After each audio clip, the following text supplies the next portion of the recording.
Seja muito bem-vindo, seja muito bem-vinda a mais um Pílulas do Doutor Imposto de Renda.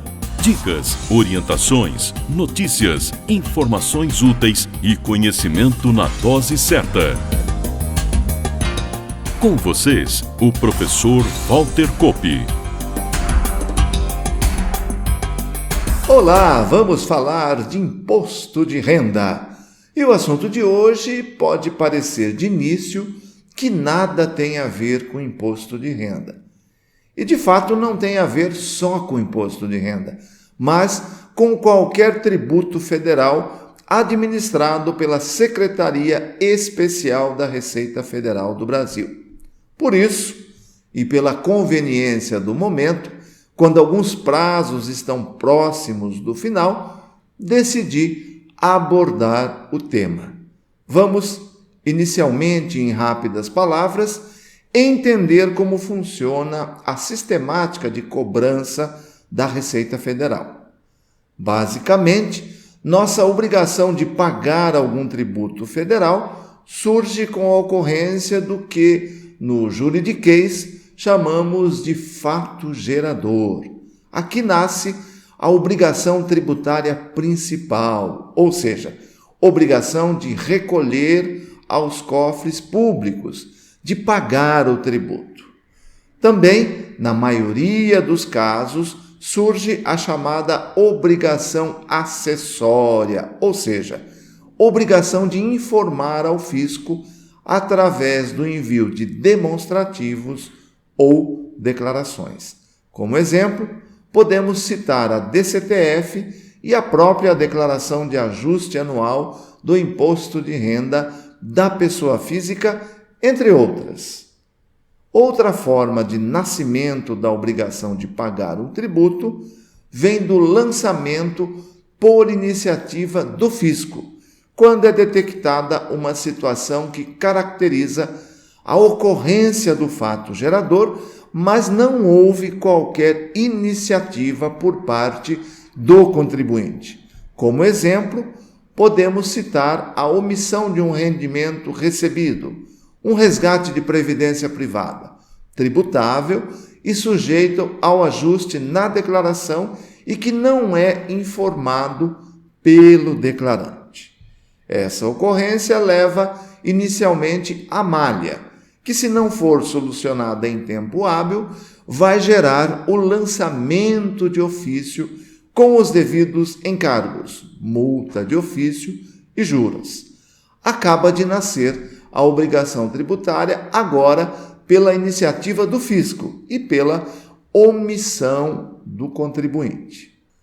Todos esses débitos das pessoas físicas e das empresas vão para os sistemas de cobrança da Receita Federal, que controlam o que é pago e o que deixou de ser recolhido. Parte desses tributos, tanto das pessoas físicas quanto das pessoas jurídicas, podem inclusive entrarem em litígio, ou seja, carregarem alguma discussão nas esferas administrativa ou judicial.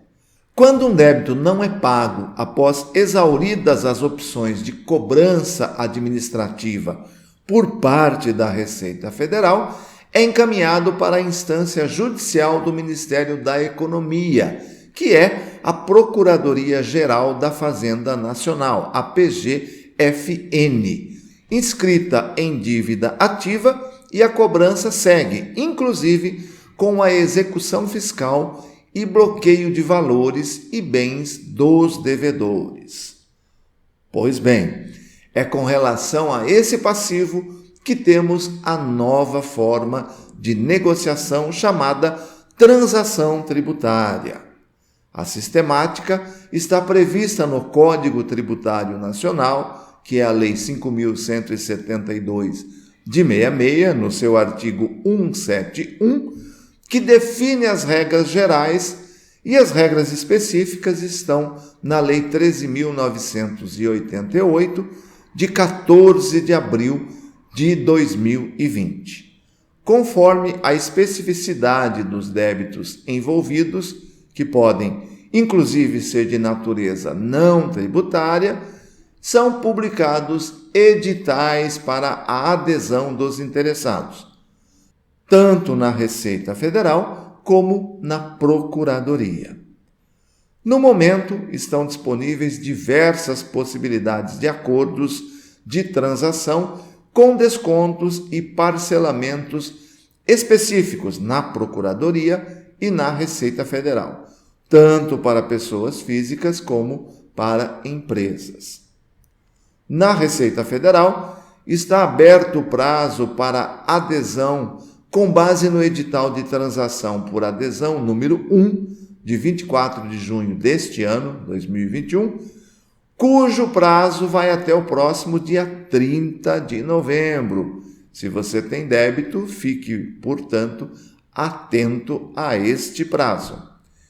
Este edital, destinado às pessoas físicas e empresas, engloba os chamados débitos de pequeno valor, ou seja, aqueles que, na data da adesão, incluindo principal e multas de ofício, não superem 60 salários mínimos.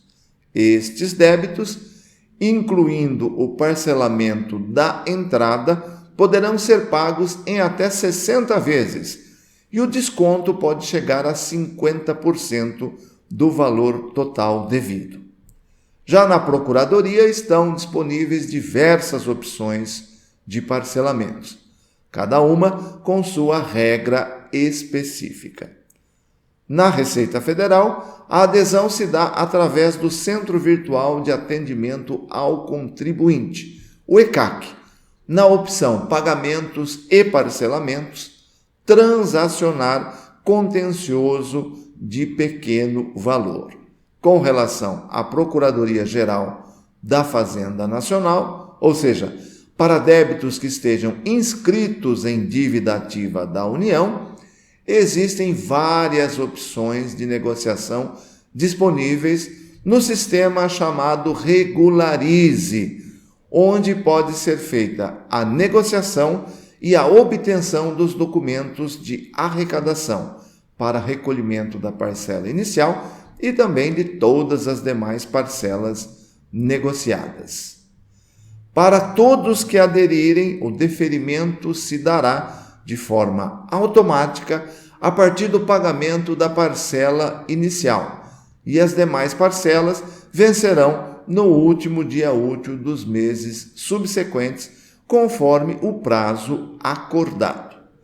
Importante lembrar que o atraso no pagamento de 3 ou mais parcelas consecutivas ou alternadas implica na rescisão do parcelamento e no prosseguimento da cobrança.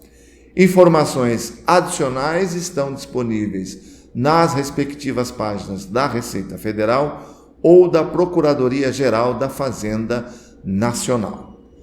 Ficamos por aqui. Por hoje é só. Na próxima terça-feira, mais um assunto relevante selecionado especialmente para você. Até lá! Valeu!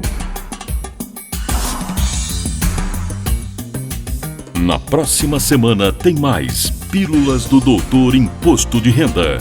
Obrigado por ter ficado conosco.